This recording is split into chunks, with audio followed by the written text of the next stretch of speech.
दोस्तों नमस्कार। Colonel Ajay, CEO Ajay astro money group, first global astro finance digital channel से आपसे मुखातिब होता हूं। आज है 7 मार्च सन 2025 शुक्रवार।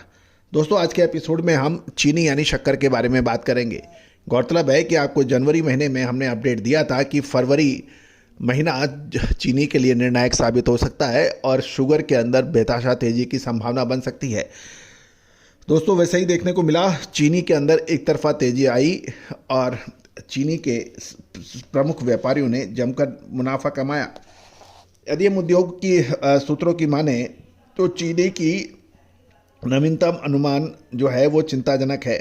देश में चीनी का उत्पादन जो लगभग 260 से 265 लाख टन की उम्मीद थी, जो कि पिछले साल 319 लाख टन के उत्पादन से लगभग 55 से 60 लाख टन कम हैं, क्योंकि पिछले साल 319 लाख टन का उत्पादन के मुकाबले अब 260 से 265 लाख टन बताया जा रहा है। और जहां तक खपत की बात करें तो वार्षिक खपत देश में लगभग 285 लाख टन की मानी जाती है। इसलिए उत्पादन में लगभग जो कमी है इसका असर अंतिम स्टॉक पे पड़ सकता है, यानी क्लोजिंग स्टॉक पर। पिछले साल क्लोजिंग स्टॉक लगभग 80 लाख टन था, जो कि घरेलू अब चूंकि चालू सीजन में 10 लाख टन चीनी का निर्यात और उत्पादन में गिरावट के कारण ये स्टॉक 50 लाख टन या उससे नीचे रह सकता है। कुछ लोगों का तो ये भी कहना है कि 40 लाख टन तक चीनी का स्टॉक रह सकता है, क्लोजिंग स्टॉक, जबकि जो स्टैंडर्ड मानक हैं उनके मुताबिक 3 महीने की खपत का बराबर का स्टॉक लगभग 70 लाख टन की हमेशा आवश्यकता होती है। उत्पादन में गिरावट को देखते हुए सरकार ने पिछले साल की तुलना में मार्च महीने में खुले बाजार में चीनी के लिए कम कोटा घोषित किया है, जिसका भी आपको हमने लगातार अपडेट दिया है। गौरतलब है कि चीनी उद्योग के जोरदार पैरवी के बाद केंद्र सरकार ने चालू सीजन में 2024-25 में 10 लाख टन चीनी के निर्यात की अनुमति दी थी। गौरतलब है कि चीनी उत्पादन के घटते अनुमान को देखते हुए यह निर्णय अब एक सवालिया निशान लग रहा है। बढ़ते निर्यात और घटते उत्पादन के कारण घरेलू बाजारों में एक्स फैक्ट्री रेट की चीनी की कीमतों में 10 रुपये प्रति क्विंटल की अभी कुछ मामूली गिरावट है, लेकिन रिटेल प्राइसिंग लगभग 4100 से 4500 रुपये प्रति क्विंटल यानी 41 से 45 रुपये प्रति किलो पहुंच गई है। परिणाम स्वरूप चीनी उत्पादन की और कीमतें अब निरंतर समीक्षा के अधीन होनी चाहिए। गौरतलब है कि यदि चीनी के उत्पादन में और कमी आई तो चीनी की कीमतें बढ़ जाएंगी। इसके अलावा सीजन के अंत तक स्टॉक में 50 लाख टन से भी गिरावट हो सकती है, ऐसी संभावना है।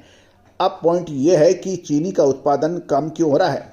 चीनी के उत्पादन में कमी का मुख्य कारण उत्तर प्रदेश में रोग के कारण गन्ना उत्पादन में गिरावट, इसके अतिरिक्त महाराष्ट्र, उत्तर प्रदेश, कर्नाटक व अन्य राज्यों में चीनी रिकवरी दर में 10% तक की गिरावट देखी गई है। गन्ने की कमी के कारण फरवरी की शुरुआत में ही देश की लगभग 1/3 यानी 186 चीनी मिलें बंद हो गई थी, और यही कारण है कि इस बार चीनी का उत्पादन पिछले साल 319 लाख टन के मुकाबले 260 से 265 लाख टन रहने की उम्मीद लगाई जा रही है। अब यदि 10 लाख टन निर्यात हो जाए और उत्पादन कम हो तो क्लोजिंग स्टॉक कम हो सकता है। तो दोस्तों उम्मीद है कि सभी जानकारियां आपके लिए व्यापार वर्धक साथ साथ इंफॉर्मेटिव रही होंगी। यदि आप हमारे चैनल को लगातार महत्वपूर्ण जानकारियां चाहते हैं तो चैनल को सब्सक्राइब करना बिल्कुल ना भूलें। साथ साथ प्रतिदिन चीनी मिल्स की, शुगर मिल्स की डेली प्राइसिंग यानी क्या भाव है उसके लिए भी चैनल पे हम लगातार अपडेट देते हैं। दोस्तों तेजी हो या मंदी, बाजार की खबरें या फिर विश्लेषण, इसके लिए आप हमसे डायरेक्ट संपर्क कर सकते हैं, जो कि हमारी विशेष अग्रिम रिसर्च रिपोर्ट आपको भुगतान करने पर उपलब्ध हो सकती है। साथ साथ हमारा साप्ताहिक अखबार जो कि मात्र 3000 रुपये वार्षिक शुल्क पर उपलब्ध है, इसमें देश दुनिया की महत्वपूर्ण खबरें साथ साथ डेली मंडियों के और मिलों के ताज़ा भाव आपको अपडेट होते हैं।